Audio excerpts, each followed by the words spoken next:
From Connecticut's newsroom, Fox Connecticut News at 10. The student loan interest rate debate is heating up in Washington, D.C. and at Central here in Connecticut today. Congressman John Larson hosted a forum to rally students who will be affected. Yeah, in the meantime, some are questioning if universities are taking unfair advantage of the situation. Fox Connecticut's George Colley has more from New Britain.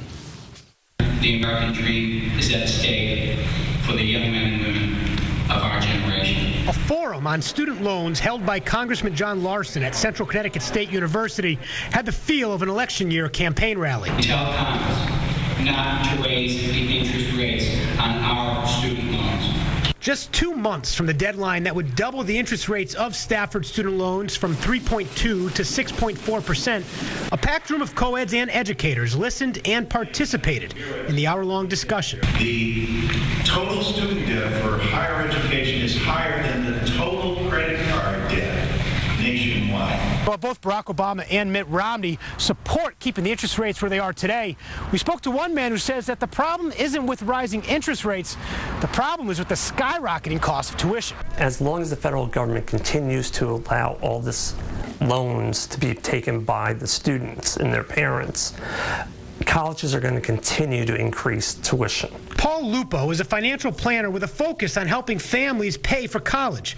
He says that with all the money being borrowed at low rates, the demand allows colleges to raise tuitions at a much faster rate than ever before. There comes a point where it's no longer fair or right for these students to have to pay $150,000, $200,000 back when they're just getting out of school. Lupo cites the state of California, which has seen 6 straight years of tuition increases. No matter how good of an education is, I still have not been able to truly see where it's justifiable for the universities charging that kind of money. An issue Representative Larson says they are keeping an eye on in Washington. Every university has a responsibility to make sure that they're providing a cost-effective education. And the President and Arne Duncan both have called upon our universities to take a hard look and scrutinize what they're doing as well. From Central Connecticut State University, George Colley, Fox Connecticut.